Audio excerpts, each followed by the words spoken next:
भक्तानुकम्पाधृतविग्रहं वै ईशावतारं परमेशमीड्यं तं रामकृष्णं शिरसनमामः।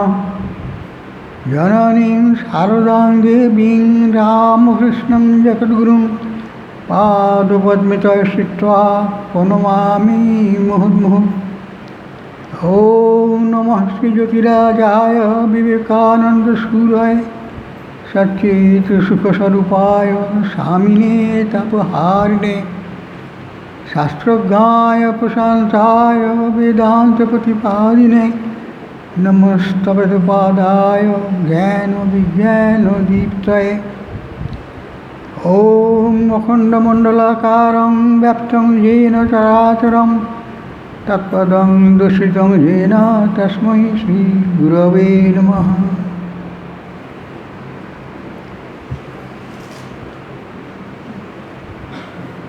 আজকে আলোচ্য বিষয়ে স্বামী অভেদানন্দ মহারাজের পাশ্চাত্যে ভগবদ্গীতার উপরে যে ব্যাখ্যা তিনি দিয়েছিলেন তার আলোচনার সেই গ্রন্থের অষ্টচত্বরিংশ অধ্যায়, 48তম অধ্যায় আর কি।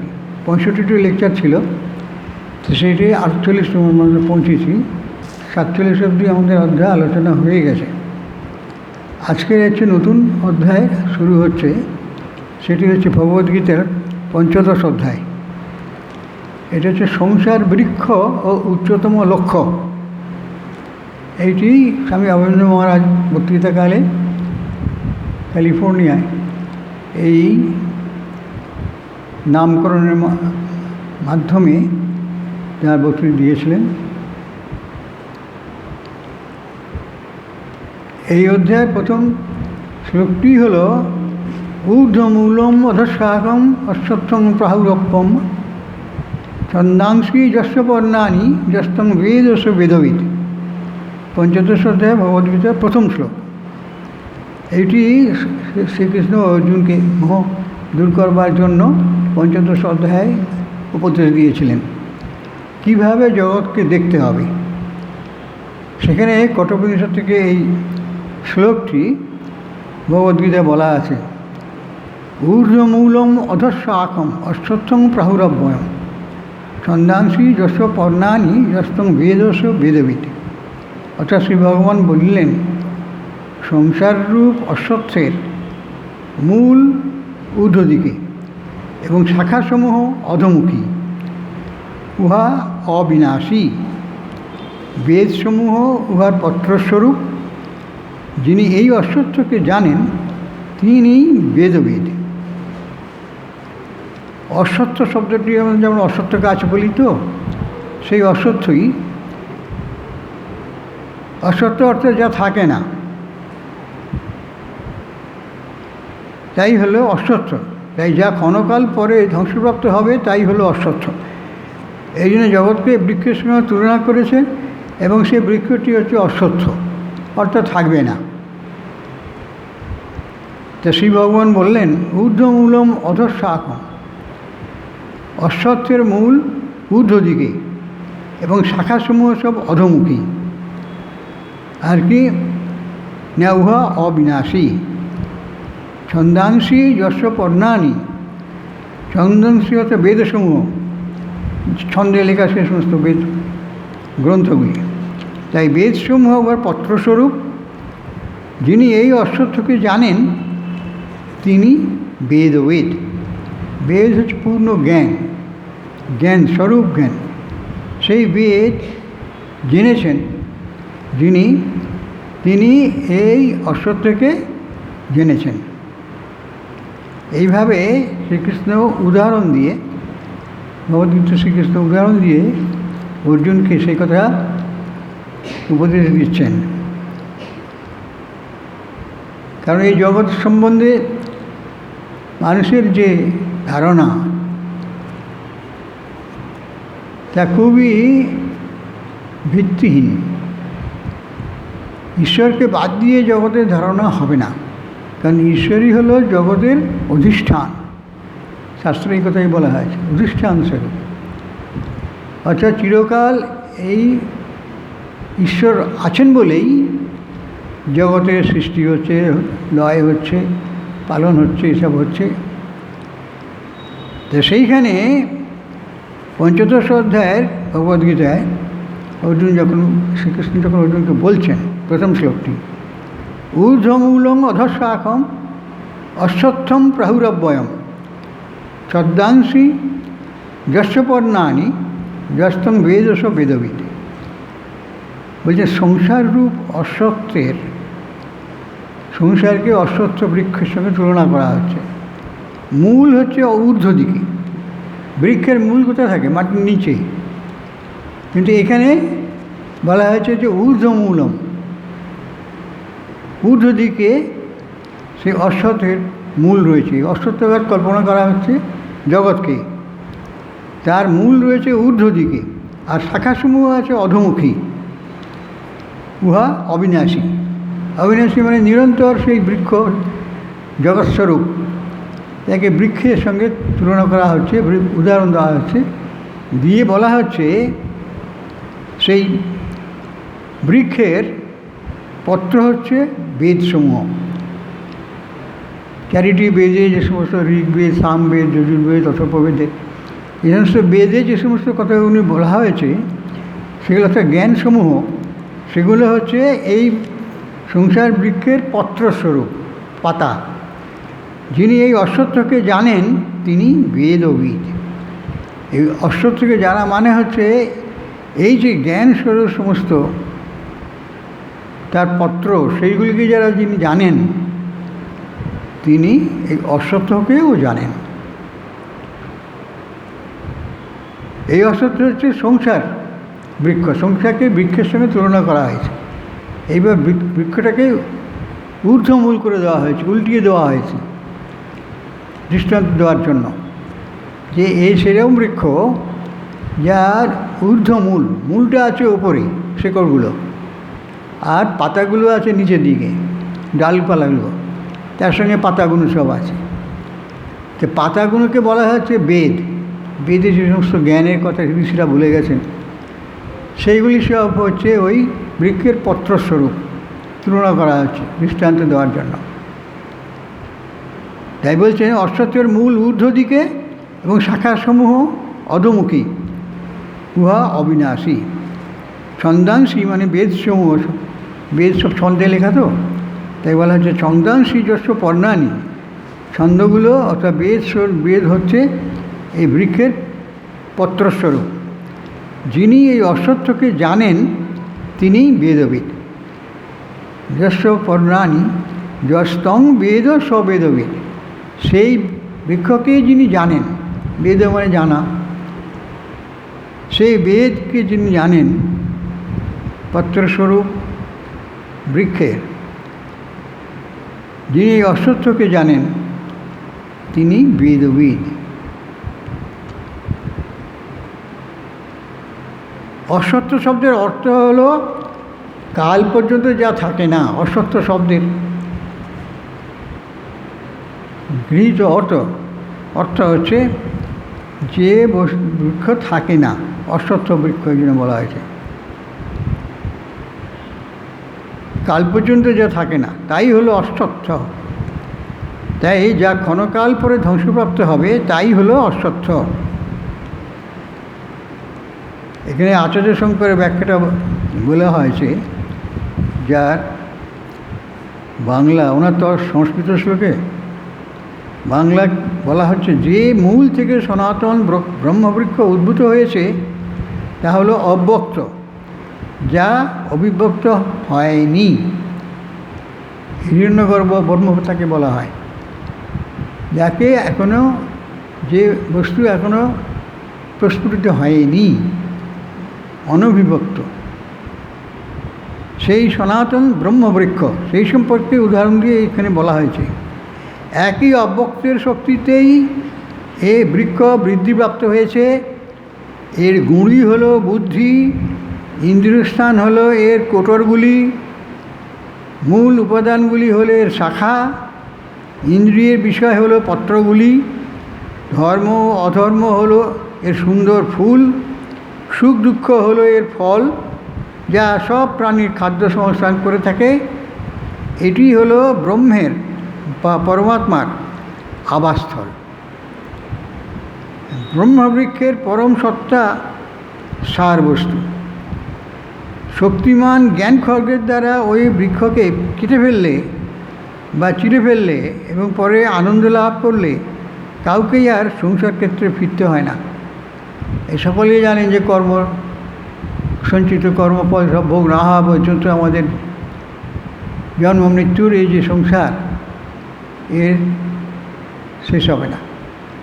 কারোর জগতে আসা না আসা নির্ভর করছে তাদের পূর্ব জন্মের কর্মফল। কোটি কোটি জন্মের সমস্ত কর্মফল ভোগ হবে, তার জন্য তাকে বারবার জন্মগ্রহণ করতে হবে জগতে এসে।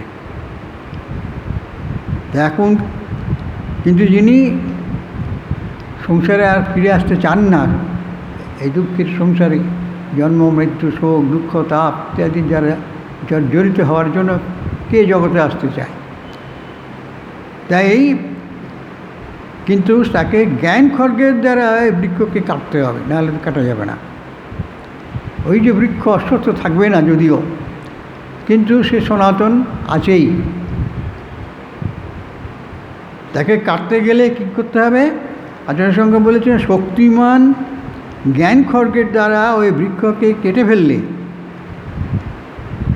বা চিরে ফেললে পরে আনন্দ লাভ করলে কাউকে আর সংসার ক্ষেত্রে ফিরতে হয় না। ওই বৃক্ষকে কেটে ফেললে মানে সংসার রূপ বৃক্ষকে যদি কেটে ফেলা যায় তবেই আনন্দ লাভ করা যাবে। সে কী আনন্দ? না আত্মানন্দ। সংসারের পরে কী আছে? না আত্মার স্বরূপ আছে, আত্মা পরমাত্মা ইত্যাদি বলা হয় যাকে, তিনি অধিষ্ঠান রূপে রয়েছেন সব কিছুর মধ্যেই। তাই এই সনাতন বস্তু যে আত্মা, তারকে অধিষ্ঠান করে এই জগতের উৎপত্তি এবং স্থিতি লয়। সেটাকে যদি কেউ জানতে চায় তাহলে তাকে কী করতে হবে? শক্তিমান জ্ঞান খড়গের দ্বারা দৃঢ় জ্ঞান খড়গ দৃঢ় প্রত্যয় নিয়ে জ্ঞান খড়গ দিয়ে সেই ভ্রম কাটতে হবে। এই ভ্রম হচ্ছে মায়ার ভ্রম। আমরা জগৎকে জগৎ দেখছি, কিন্তু যারা ঈশ্বর লাভ করেছেন জীবনে তারা কি বলেন? শ্রীরামকৃষ্ণ কি বলেছেন? সর্বত্র তিনিই আছেন।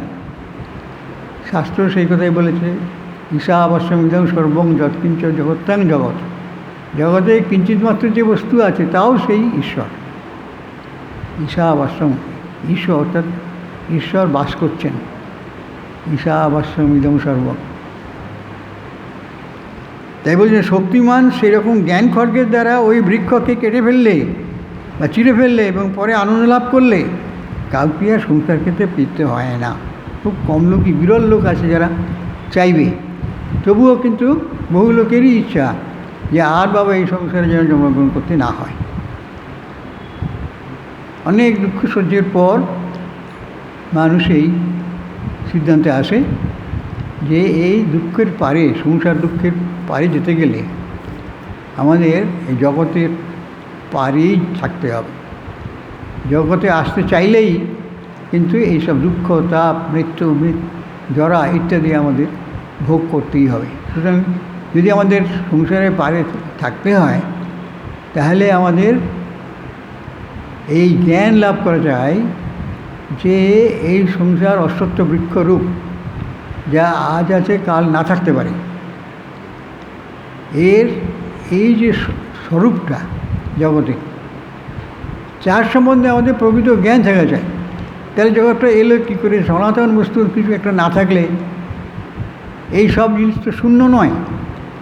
জগৎ তো রয়েছে, আমরা দেখতে পাচ্ছি, অনুভব করছি, আমরা বাস করছি সেখানে। তাহলে জগৎ নেই বলে উড়িয়ে দিলে তো হবে না।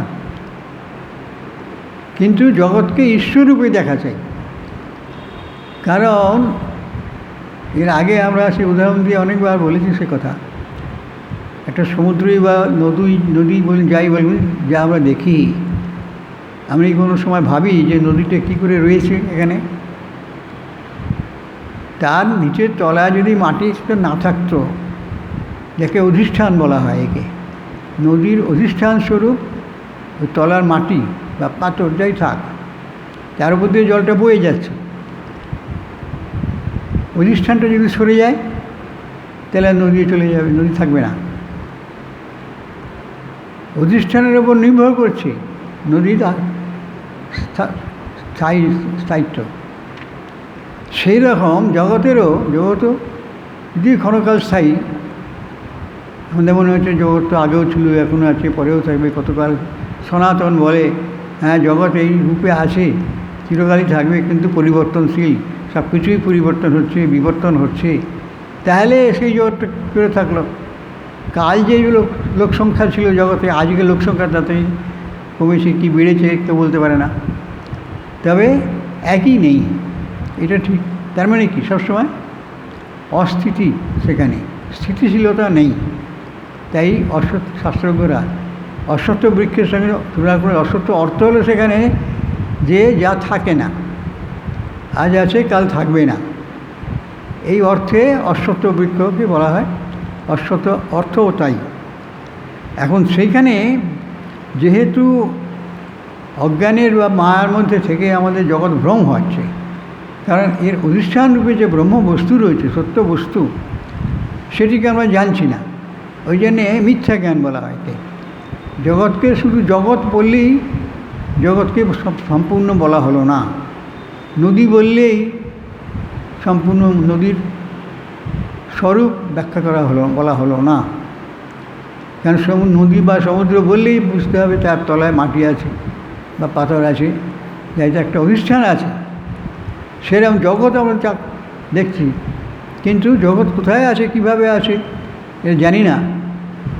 কিন্তু এটাই মনে রাখতে হবে যে সব কিছুরই একটা অধিষ্ঠান আছে। যেমন ঠাকুর উদাহরণ দিয়েছেন যাত্রার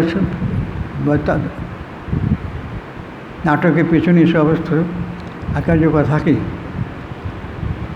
সেই যে একটা পর্দা থাকে, সেটা আমাদের ব্যাকগ্রাউন্ডটা বলে দেয়। তো এই অধিষ্ঠান হচ্ছে সেই ব্যাকগ্রাউন্ড। সব কিছু অস্থায়ী বস্তু হলেও তার পেছনে একটা স্থায়ী বস্তু আছে, যার থেকে তার উৎপত্তি, না হলে তার উৎপত্তিই হতো না। সেই উৎপত্তি যে হচ্ছে তাকে যারা জেনেছে এবং সেই বুদ্ধি যাদের মধ্যে দৃঢ় হয়েছে, শক্তিমান এখানে বলা হয়েছে, যিনি এই বৃক্ষকে জানেন, বেদসমূহ পত্রস্বরূপ যিনি অশ্বত্থকে জানেন, তিনি বেদবিদ। অশ্বত্থ শব্দের অর্থ হলো কাল পর্যন্ত যা থাকে না, তাই হলো অশ্বত্থ। তাই যা ক্ষণকাল পরে ধ্বংসপ্রাপ্ত হবে তাই হলো অশ্বত্থ। যে মূল থেকে সনাতন ব্রহ্মবৃক্ষ উদ্ভূত হয়েছে তা হলো অব্যক্ত, যা অবিভক্ত হয়নি, মানে এখনও যা প্রকাশিত হয়নি, সেই স্থায়ী বস্তুটি, সেটি হচ্ছে ব্রহ্ম, যার থেকে এই বৃক্ষ উদ্ভূত হয়েছে, কিন্তু তার সমস্তটা অবিভক্ত হয়নি। একই অব্যক্তের শক্তিতেই এই বৃক্ষ বৃদ্ধিপ্রাপ্ত হয়েছে। এই যে বৃক্ষটি হয়েছে তার পেছনে এই অনভিভক্ত শক্তি রয়েছে, যেটি থেকে তার উৎপত্তি সম্ভব হয়েছে। সেই মাটি আছে, জল আছে, বাতাস আছে, এইসব থেকে সে জন্মগ্রহণ করেছে। কাজে সেইগুলো একটু স্থায়ী বস্তু, তো কিছুদিনের জন্য অন্তত তাকে স্থায়ী করবে। একই অব্যক্তের শক্তিতেই এই বৃক্ষ বৃদ্ধিপ্রাপ্ত হয়েছে। এর গুণই হলো বুদ্ধি। আচার্য শঙ্করটি বলেছেন এইভাবে, ইন্দ্রিয় স্থান হলো এক কোটরগুলি, মূল উপাদানগুলি হলো এর শাখা, ইন্দ্রিয়ের বিষয় হলো পত্রগুলি। এগুলো সব কল্পনা করে নেওয়া হচ্ছে। ধর্ম অধর্ম হলো এর সুন্দর ফুল, সুখ দুঃখ হলো এর ফল, যা সব প্রাণীর খাদ্য সংস্থান করে থাকে। এটি হলো ব্রহ্মের আবাসস্থল। এই যে ব্রহ্ম সর্বত্রই আছেন, কিন্তু এখানে জগতে যে তিনি আছেন সেটি বিশেষ করে বলা হচ্ছে যে ব্রহ্ম এটি হলো ব্রহ্মের আবাসস্থল। পরমাত্মা, এই ব্রহ্ম বলতে পরমাত্মা মানে পরম চৈতন্য সত্তা, তাকে লক্ষ্য করে বলা হচ্ছে। এটি হলো ব্রহ্মের পরমাত্মার আবাসস্থল, ব্রহ্মবৃক্ষের পরম সত্তার সার বস্তু। শক্তিমান জ্ঞান খড়গের দ্বারা ওই বৃক্ষকে কেটে ফেললে বা চিরে ফেললে এবং পরে আনন্দ লাভ করলে কাউকেই আর সংসার ক্ষেত্রে ফিরতে হয় না। আচ্ছা, সংসার বৃক্ষটাই তো কেটে ফেলা হলো, যাকে অবলম্বন করে আমাদের এই জগতে আসা এবং এখানে বাস করা, সমস্ত কর্ম করা বা কর্মফল ভোগ করা, যা কিছু জগতের মধ্যে অনেক কিছু হয়ে চলেছে। কত শিল্পী কত কিছু আবিষ্কার করছেন, কত বিজ্ঞানীরা কত বড় বড় জিনিস আবিষ্কার করছেন, চন্দ্রে যাচ্ছেন। এরকম সূর্যে যাওয়ার সাহস করে না, গেলে তো পুড়ে যেতে হবে, ছাই হয়ে যেতে হবে। কিন্তু অন্য অন্য জায়গায় সমস্ত মঙ্গল গ্রহে পর্যন্ত চলে যাচ্ছে। তো এই যে সমস্ত কার্যকলাপ হচ্ছে এই জগৎ নিয়ে আছে বলে তো, কিন্তু জগতে আবার কী জন্যে আছে, কীভাবে আছে, কোথা থেকে এলো, এ কথা তারা জিজ্ঞেস করে না। কিন্তু জগৎ সেখানে আমাদের কাছে অধিষ্ঠান স্বরূপ আছে বলেই আমাদের অন্য সমস্ত কর্ম হয়ে চলেছে, কত জ্ঞান আহরণ করতে পারছি। আবার এই অধিষ্ঠান যে জগৎ, তারও পেছনে যে ঈশ্বর অধিষ্ঠান রূপে রয়েছেন, সেটা জানলে তাহলে এই জগতে যাতায়াত করার যে ভ্রম, সেটি আমরা কাটিয়ে উঠতে পারি। এই সব কিছুরই যে একটা অধিষ্ঠান স্বরূপ স্থায়ী বস্তু আছে, কিন্তু আমরা সেটা ভুলে যাই। যখন আমরা কোনো বস্তু সম্বন্ধে জ্ঞান আহরণ করি, আমরা দেখি এই নারকেল গাছটা রয়েছে, সব গাছটা কি দেখা হলো? স্বামী অবনীন্দ্রনাথ কথা বলেছেন যে তুমি এই গাছটি কতটা জানো, বাইরে যতটুকু দেখছো আকার সেটুকু, কিন্তু তার নিচে কতগুলো শেকড় আছে, কত দূর শেকড় গেছে, কতখানি জল সে নিতে পারছে, সমস্ত শাখা প্রশাখার মধ্যে দিয়ে সেই রস প্রবাহিত হচ্ছে, এইসব জ্ঞান তো আমরা লাভ করিনি যখন বৃক্ষটির সম্বন্ধে আমরা বলছি। এই গাছটি হচ্ছে নারকেল গাছ। স্বামী অবনীন্দ্রনাথ সেটি ওক গাছের উদাহরণ দিয়েছেন। পাশ্চাত্যে ওক গাছ আছে অনেক, জঙ্গলের মধ্যেও আছে। তাই সেই গাছটিকে বলতে গেলে তোমার দেখলে গাছের জ্ঞানটি সবসময় অপূর্ণ থেকে গেছে। যদিও আমরা জ্ঞান নাম দিয়ে বলছি যে ওক বৃক্ষ, কিন্তু তবুও সেই বৃক্ষের সম্বন্ধে আমাদের পূর্ণ জ্ঞান হয় না। পূর্ণ জ্ঞান আমাদের যতক্ষণ না বাইরের জ্ঞান থেকে মন যতক্ষণ না তাকে তার প্রকৃত উৎপত্তিস্থল এবং প্রকৃত অধিষ্ঠান স্বরূপে কী শক্তি আছে সেইটি জানছে, ততক্ষণ পর্যন্ত সেই গাছে পূর্ণ বিবরণ দেওয়া হবে না। সে এটি বলতে পারে এতটুকু লম্বা আছে, এতটুকু চওড়া আছে, রেডি। কিন্তু পূর্ণ জ্ঞান বলতে গেলে তার সম্বন্ধে, সেই বৃক্ষের সম্বন্ধে সম্পূর্ণ কীরকম পাতাগুলো কী করে সেগুলো বেঁচে আছে, কী হয়, কতদিন ওদের বেঁচে থাকতে পারে ইত্যাদি জ্ঞান, নানান রকম জ্ঞানের বিষয় রয়েছে। সেগুলো না জেনে আমি বলে দিলাম এটা ওক গাছ, এটা নারকেল গাছ। সাধারণত লোকের কোনো বুঝতে অসুবিধা হয় না, কারণ এটি প্রচলিত হয়ে গেছে বলে। কিন্তু আসলে তার অনেক কিছু আমাদের অজানাই থেকে যায়, এইগুলো মিথ্যা জ্ঞান বলে ওকে। তাই বলছেন সেই মিথ্যাকে কাটতে হবে কীরকম? শক্তিমান জ্ঞান খড়গের দ্বারা ওই বৃক্ষকে কেটে ফেললে। শক্তিমান জ্ঞান খড়গ, এমনি খড়গ এমনি কুড়ুল দিয়ে কাটা যাবে না, জ্ঞান খড়গ, খড়গের মতন জ্ঞান হওয়া চাই। অর্থাৎ খড়গ যেমন যে কোনো বস্তুকে দ্বিখণ্ডিত করে দেয়, সেরকম যে কোনো ভ্রমকে যে দূর করতে পারে, এরকম জ্ঞান যে লাভ করেছে, অর্থাৎ যে জীবনে ঈশ্বর লাভ করে, ঈশ্বরকে জানাই জ্ঞান, শ্রীরামকৃষ্ণের ভাষা। আর ঈশ্বরকে না জানাই হলে অজ্ঞান। তাই অজ্ঞানকে দূর করতে গেলে ঈশ্বরকে জানতে হবে। যেটা জানা নেই সেটার সম্বন্ধে তো অজ্ঞান নাম না।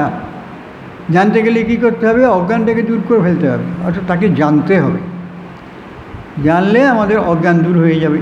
ব্রহ্ম কী বস্তু আমরা জানি না, কিন্তু আমরা যখন জানতে পারি ব্রহ্ম সব সম্বন্ধে, উপলব্ধি করি সমাধিতে গিয়ে, তখন আমরা বুঝতে পারি কোনটা জগৎ আর কোনটা জগৎ নয়, জগতের উৎপত্তিস্থল কোথায়।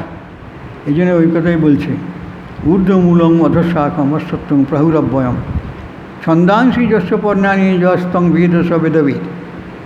অশ্বত্থের মূল ঊর্ধ্ব দিকে এবং শাখাসমূহ অধোমুখী, উহা অবিনাশী। বেদসমূহ উহার পত্রস্বরূপ। যিনি এই অশ্বত্থকে জানেন তিনি বেদবিদ।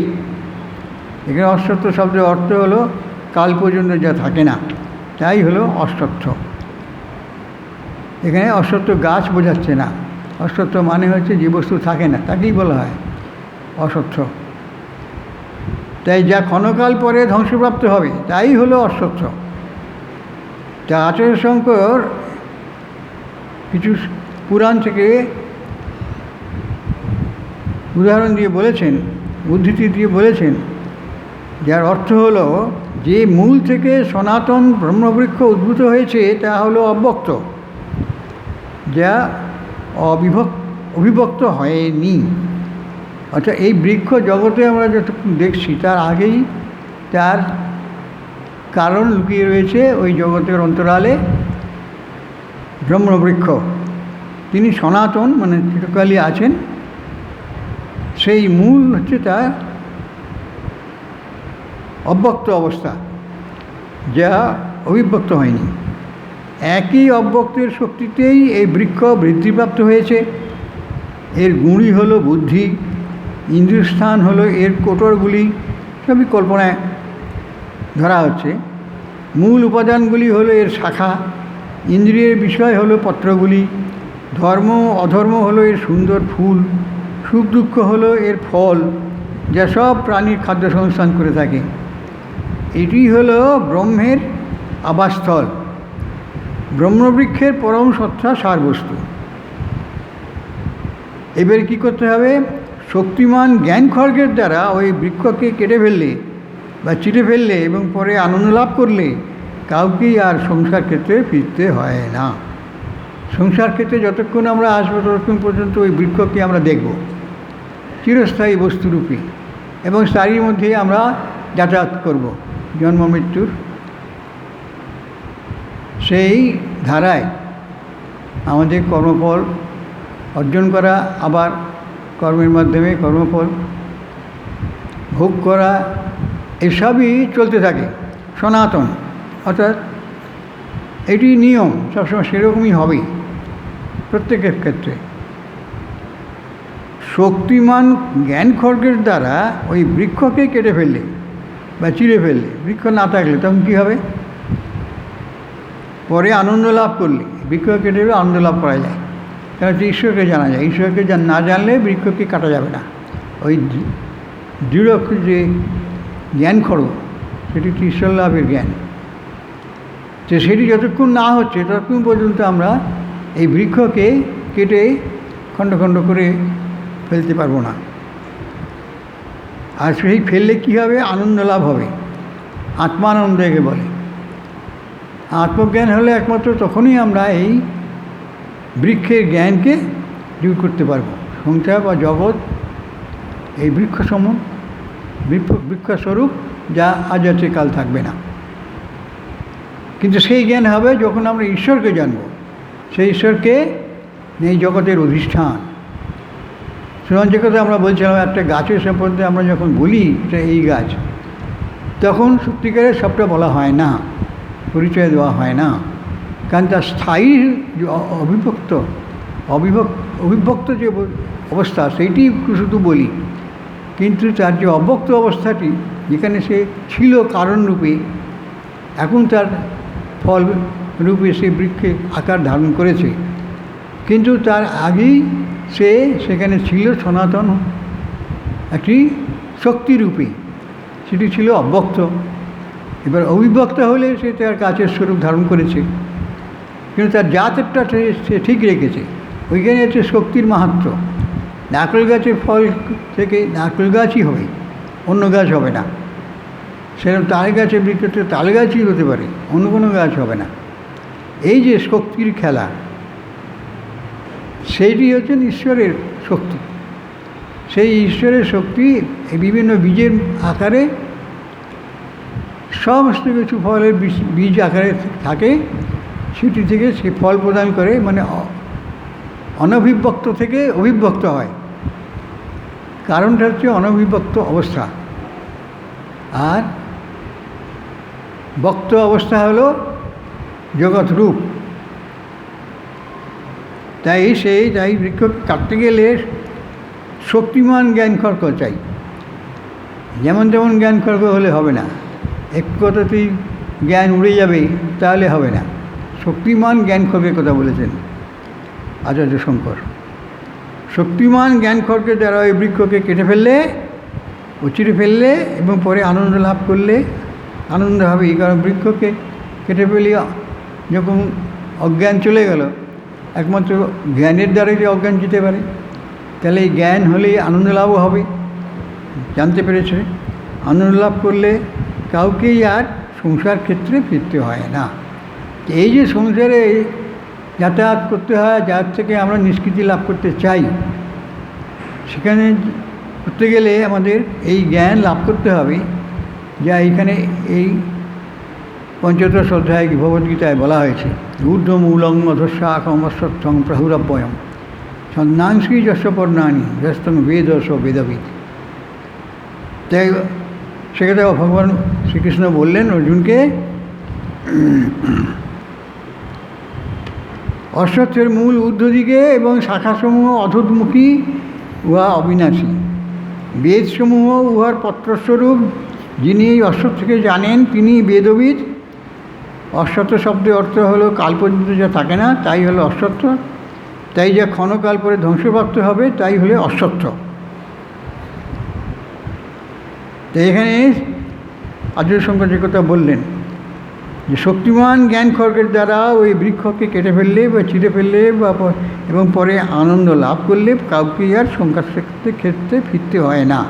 এইসবে যে অবতারণা করা হচ্ছে দৃষ্টান্ত বা তাকে একটা উদাহরণ দিয়ে, এই বৃক্ষ শাখা ঊর্ধ্বমূলম হলে এইভাবে একটা কাল্পনিক একটা দৃষ্টান্ত স্থাপন করেছে যে এই বৃক্ষটি সংসার জগৎ সংসার বৃক্ষ সঙ্গে তুলনা করছেন শ্রীকৃষ্ণ।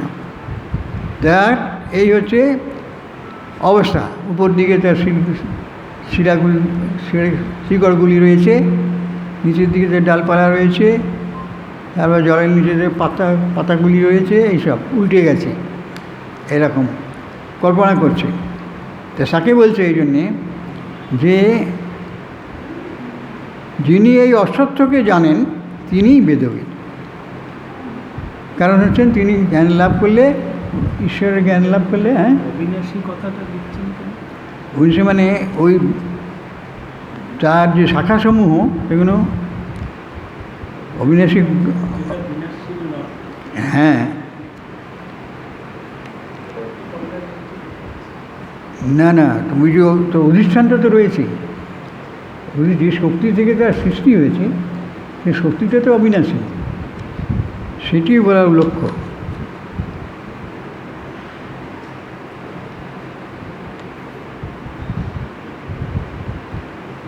এই যে না, যে মূল থেকে সনাতন ব্রহ্মবৃক্ষ উদ্ভূত হয়েছে তা হলো অব্যক্ত, যা অবিভক্ত হয়নি, ওইটি শক্তিস্বরূপে রয়েছে। এই অব্যক্তের শক্তিতেই এই বৃক্ষ বৃদ্ধিপ্রাপ্ত হয়েছে। এর গুঁড়ি হলো বুদ্ধি, ইন্দ্রিয়স্থান হলো এর কোটরগুলি, মূল উপাদানগুলি এর হলো এর শাখা, সব কাল্পনিক।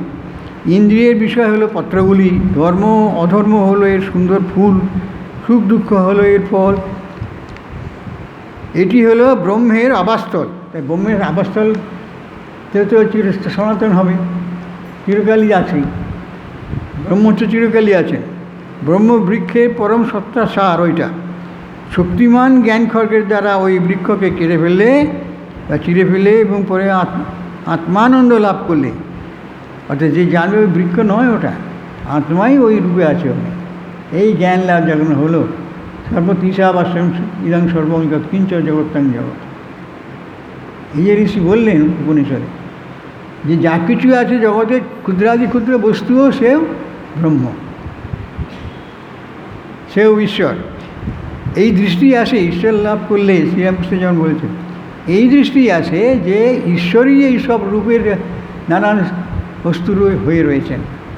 ঈশ্বর ছাড়া স্থায়ী বস্তু কিছু নেই, কাজেই সেটি অধিষ্ঠান রূপে রয়েছে অনবিভক্ত। আবার যখন অভিব্যক্ত হচ্ছে তখন আমরা জগৎ রূপে তাকে দেখতে পাচ্ছি, এই বলার উদ্দেশ্য। শক্তিমান জ্ঞান খর্গ সেখানে দরকার হয়, নাহলে ওই বৃক্ষকেই কাটাটা যায় না। কারণ যে বৃক্ষকে তখন অস্বীকার করবে কে? সাধারণত আমি দেখতে পাচ্ছি বৃক্ষটা রয়েছে, তুমি বলছো বৃক্ষ নাই। কিন্তু যার জ্ঞান আছে সে বলবে তো আত্মাই আছে, ঈশ্বরই আছেন, তিনিই ঈশ্বর যে বৃক্ষের রূপ ধারণ করেছিলেন, তাকেই এখন কেটে ফেলা হয়েছে। এই হচ্ছে ঈশ্বর দৃষ্টি, আত্মদৃষ্টি এর বলে। সকলের মধ্যে সেই আত্মচৈতন্য রয়েছে, চৈতন্য সত্তার রূপে রয়েছে। গাছেরও জন্ম আছে, তার বৃদ্ধি আছে, তার ফল ফুল আছে ইত্যাদি, তার প্রাণশক্তি আছে, তার বৃদ্ধিপাতি হচ্ছে কী করে। এইসব যারা ব্রহ্মজ্ঞানী পুরুষ তাদের মধ্যে এই জ্ঞান পুরোপুরি সব থাকে। তাতে ওই জন্য সে কথাই বলছে, শক্তিমান জ্ঞান খর্গ। তারা কোনো সময়ই উল্টো রকম বললেও বিশ্বাস করবে না, শুনলেও বিশ্বাস করবে না যে ওটা ব্রহ্ম নয়, ওটা বৃক্ষ। কিন্তু সে জানে সব কিছুর মধ্যে ঈশ্বরই আছেন, তাকে সে অন্যকে বোঝাতে এলে সে বুঝবেন না। তোমার দৃষ্টিটা নেই, তুমি দেখছো ওটা বৃক্ষ আছে, জগতের সব কিছুই আছে, ঈশ্বরের নানা রূপ। হ্যাঁ, অবিভক্ত অনবিভক্ত অবস্থাটা বলেছে ওখানে, যেটা বলছেন অব্যক্ত, যা অবিভক্ত হয়নি। একই অব্যক্তের শক্তিতেই এই বৃক্ষ বৃদ্ধিপ্রাপ্ত হয়েছে। এর গুণী বুদ্ধি ইত্যাদি ইত্যাদি সব হলো, এটি হলো ব্রহ্মের আবাসস্থল, ব্রহ্মবৃক্ষের পরমসার। শক্তিমান জ্ঞান খর্গের দ্বারা ওই বৃক্ষকে কেটে ফেললে বা চিরে ফেললে এবং পরে আত্মানন্দ লাভ করলে কাউকেই আর সংসার ক্ষেত্রে ফিরতে হয় না।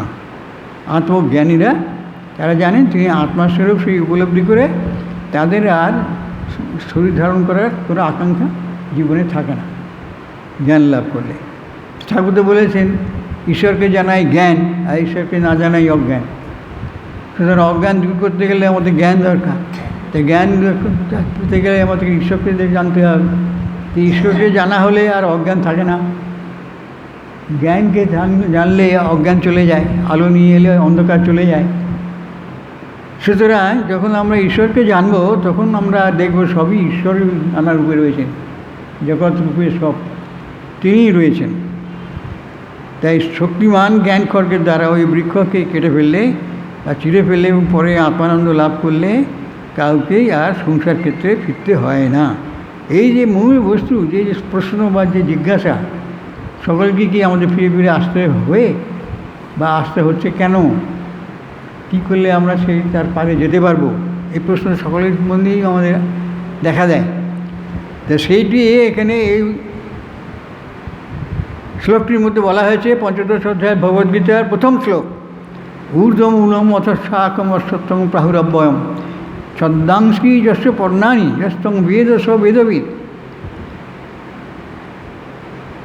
শক্তিমান জ্ঞান খর্গের দ্বারা ওই বৃক্ষকে কেটে ফেললে বা চিরে ফেললে এবং পরে আনন্দ লাভ করলে কাউকে আর সংসার ক্ষেত্রে ফিরতে হয় না, এইটি বলার উদ্দেশ্য। অতএব কল্পনার সাহায্যে আমরা অতীতকালে যতদূর যেতে পারি ধর্মশাস্ত্রের ক্ষেত্রে সভ্যতা শ্রেষ্ঠ অবদানে খুঁজে আমরা দেখতে পাই যে বেদই হলো জগতের সবথেকে প্রাচীন ধর্মশাস্ত্র। সেখানেও আমরা দেখি যে যা সত্য তা চিরকালই সত্য, শত সহস্র বৎসর পূর্বেই তা আবিষ্কৃত হোক আর আজই আবিষ্কৃত হোক, সত্য অপরিবর্তিত থাকে। আর যদি বিবর্তনের পেছনে কিছু সত্য থাকে তবে সে সত্য প্রাচীন ঋষিরা জানতেন, যারা যীশুখ্রিস্টের বহু শতাব্দী পূর্বেই জগতে বাস করতেন। মহারাজ বলেন সে কথা। তারপর প্রশ্ন আসে, কেন এই ডুমুর গাছের পাতাগুলি শাস্ত্রগ্রন্থ বলা হয়েছে? ওটা বলছে ডুমুর গাছ ধরে নিয়েছে যে ওই ফল থাকে, ওই জন্য ডুমুর গাছ উদাহরণটাকে বলছে, সে তার পাতাগুলি হচ্ছে শাস্ত্রগ্রন্থ। কেন তাকে বলা হচ্ছে, এইভাবে ধরে আনা হচ্ছে বা এইভাবে কল্পনা করা হচ্ছে কেন? সেখানে মহারাজ বলছেন গাছের পাতাগুলি যেমন গাছটি সংরক্ষণে সহায়তা করে, পাতা যেমন গাছের সংরক্ষণ বাইরের বাতাস থেকে আগুন থেকে সংরক্ষণ করে, তেমনি শাস্ত্রগুলি জগৎ প্রপঞ্চের রক্ষায় সহায়তা করে। এই জগৎ প্রপঞ্চকে রক্ষা করার জন্য ওই শাস্ত্রগুলি। শাস্ত্রে যদি এ বিষয়ে কিছু বলা না থাকতো, তবে লোকে এদিক ওদিক ছুটত, কোনো নিয়ম নীতি লোককে পথ দেখাতো না। তারপরে বলছে যখন এই ভালো মন্দ নিয়ে সন্দেহ হয়, তখন এই লোকের শাস্ত্রের নির্দেশ খোঁজে। দেখো শাস্ত্রে কী বলা হয়েছে এই বিষয়ে। ঠিক জ্ঞানটা পেতে গেলে শাস্ত্রে যেতে হবে, কারণ শাস্ত্রের যারা প্রবক্তা তারা হলেন ব্রহ্মজ্ঞানী, তারা সত্যকে জেনেছেন, সত্যই হচ্ছে ব্রহ্ম। এই শাস্ত্রগুলি হল অভিব্যক্তি ও অনুপ্রেরণা। শাস্ত্র বলতেই বোঝায় প্রাচীন প্রজ্ঞা, জীবন নিয়ন্ত্রণে রাখার নিয়ম তথা নীতি ও শরীর সম্বন্ধীয় জ্ঞান, আর সেই জ্ঞানই হলো বেদ। বেদ কথাটির অর্থই হলো জ্ঞান। তাই বেদ কোনো বিশেষ গ্রন্থ নয়। আমরা নাম দেওয়া হয়, কিন্তু তার আবার পৃথক পৃথক নামও আছে শাস্ত্রগ্রন্থাদির। তাই এই শাস্ত্র বেদ জ্ঞানস্বরূপ, ঘনীভূত জ্ঞানই হলো শাস্ত্র। কিন্তু সেই জ্ঞান সর্বদা রক্ষাকারী, সেই জ্ঞান জগৎকে রক্ষা করে। এবং বৃক্ষ যেমন পত্র দ্বারা সংরক্ষিত, তেমনি জগৎ প্রপঞ্চ শাস্ত্রাদির দ্বারা, জ্ঞান দ্বারা, নিয়মাদির জ্ঞান দ্বারা সংরক্ষিত। এসব ধীরে ধীরে আবিষ্কৃত হয়েছে। বর্তমানে এইসব নানান রকম গ্রন্থের মধ্যে আমরা এইসব জ্ঞানের কথা পাই। বিজ্ঞানের গ্রন্থাদির মধ্যে নিয়মাদির জ্ঞান যারা সংরক্ষিত, সব জিনিস যেমন নিচে পড়ে মাধ্যাকর্ষণ শক্তি আবিষ্কৃত করলেন।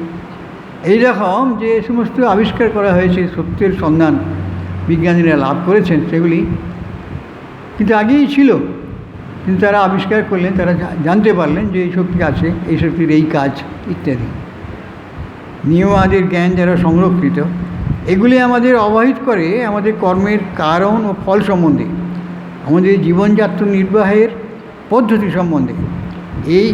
ওই জ্ঞান আমাদের ধীরে ধীরে পার্থিব জগতে ঊর্ধ্বে উন্নীত করে। পার্থিব জগৎ থেকে আমাদের মনকে উন্নত করার জন্য ওই সমস্ত জ্ঞানের প্রয়োজন হয়। কারণ যে জ্ঞান আমাদের সাধারণত থাকে না, তাহলে এই জগতের সঙ্গে সে একাকার হয়ে থাকে সবসময়।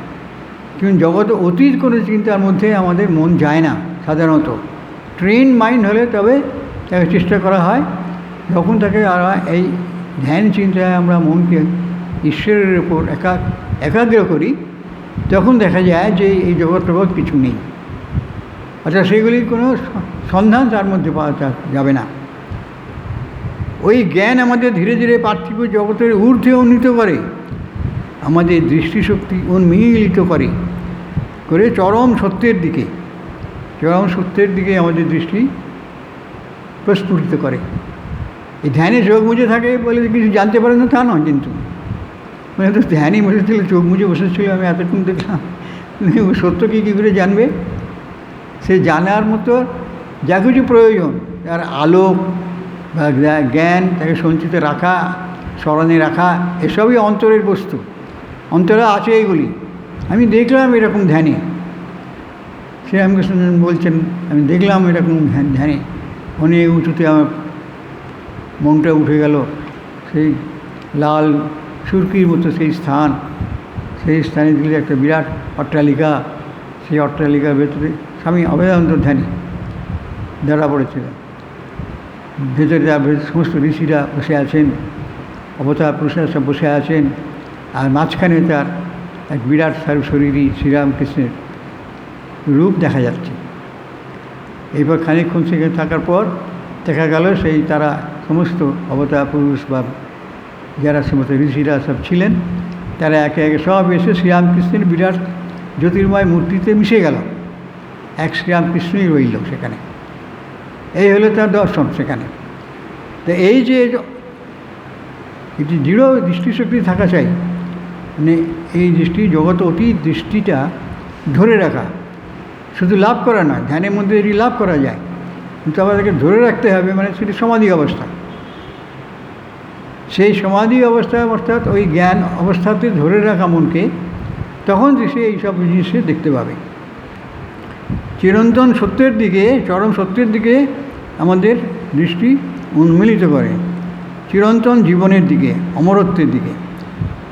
এখনই যেমন বলেছি, এই অনন্ত সত্তাই হলো মূল। এবং এই মূল থেকেই উদ্ভূত হয়েছে সমগ্র বিশ্ব। এই চিরন্তন শক্তি হলো যেন অনন্ত সত্তার শরীর। এই চিরন্তন শক্তি ওই অনন্ত সত্তার মধ্যে অথবা অনন্ত বস্তুর মধ্যেই থাকে, যা হলো জ্ঞানের, চেতনার ও আনন্দের উৎস। এর থেকেই সমস্ত মানসিক, বৌদ্ধিক, ইন্দ্রিয়গত, পদার্থগত অবস্থাদির অস্তিত্ব সূচিত হয়েছে। এই যে জ্ঞান বৃক্ষের কথা বলেছে, ঊর্ধ্বমূলম অধঃশাখম, এই যে শাস্ত্রের মধ্যে সে উদাহরণ দিয়ে বলা হয়েছে, সেটি তা কিন্তু পেছনে ব্যাখ্যা যদি আমরা না জানি, তাহলে কিন্তু আমরা কেন বলেছে তার প্রকৃত কারণ আমরা ধরতে পারবো না। প্রথমত অশ্বত্থ বৃক্ষ, যে অশ্বত্থ নাম দিয়েছে এই জন্য যে থাকে না বলে। তারপরে বলছে কিন্তু এই সমস্ত চিরন্তন শক্তিই হলো যেন অনন্ত সত্তার শরীর। এই অনন্ত যে জগৎ সত্তা, যা অনাদি এবং অনন্ত, তা কোথায় ছিল, কোথায় থাকবে, এখন বা কোথায় আছে, এইসবটি জানতে হবে। একটা সত্য থেকে আর একটা সত্যের প্রশ্ন হতে পারে, কিন্তু কোনো মিথ্যা থেকে সত্য হয় না। আমরা জগৎকে দেখছি, সেই দিক থেকে ব্যবহারিক সত্যতা তার রয়েছে, তাহলে সে মিথ্যা থেকে আসেনি, একটা সত্য থেকে তার আবির্ভাব ঘটেছে। অনবিভক্ত ছিল, অবিভক্ত হয়েছে, সেটি মহারাজ এখানে বলছেন।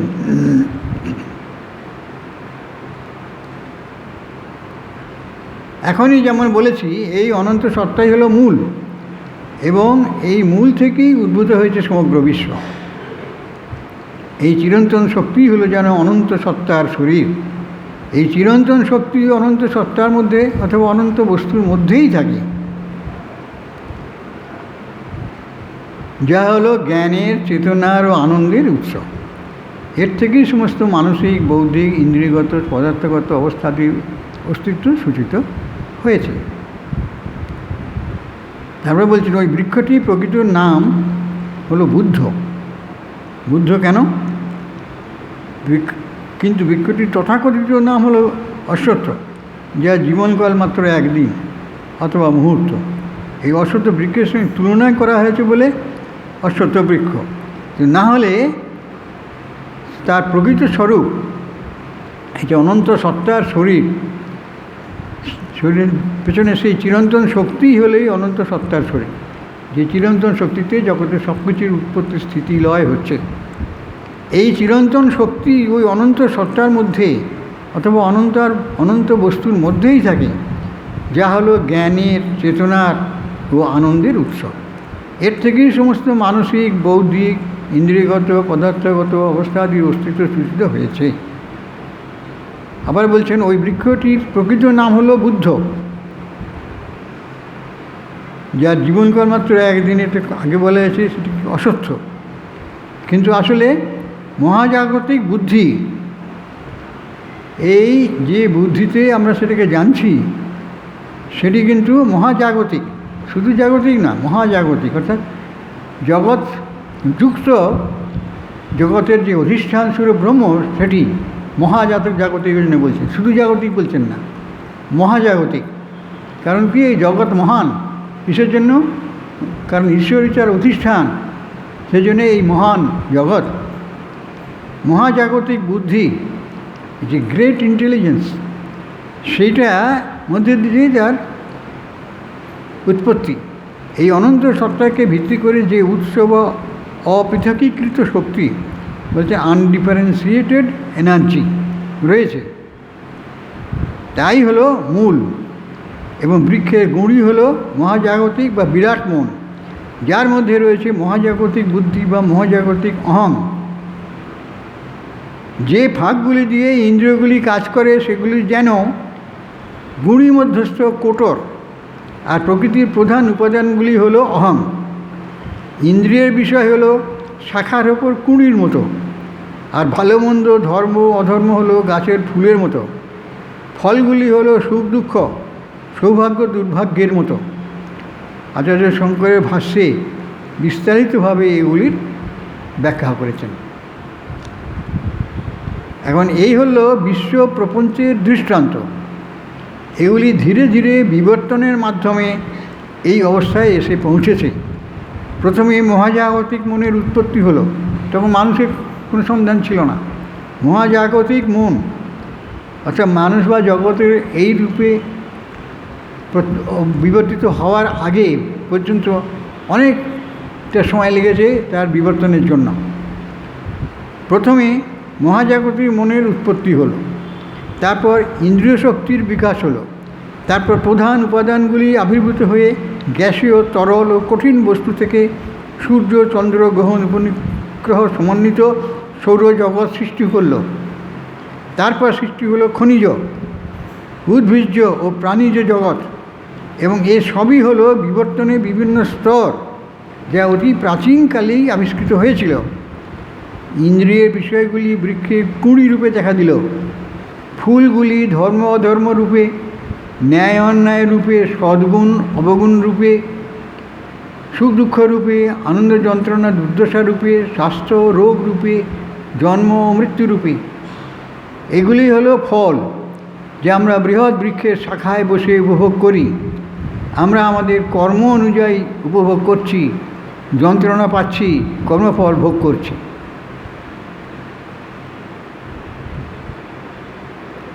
আজকে আমরা এখানেই রাখছি, টাইম হয়ে গেছে, 7-8টা বাজে গেছে। এরপরের দিন আবার এই বাকিটা আচার্য শঙ্করের অনুবাদে কথা উল্লেখ করেছেন। পরের দিন আমরা এখান থেকে আরম্ভ করব। আজকে এখানেই রাখছি। ওম পূর্ণমদঃ পূর্ণমিদং পূর্ণাৎ পূর্ণমুদচ্যতে পূর্ণস্য পূর্ণমাদায় পূর্ণমেবাবশিষ্যতে। ওম শান্তি শান্তি শান্তি। ওম শ্রীরামকৃষ্ণায় অর্পণমস্তু।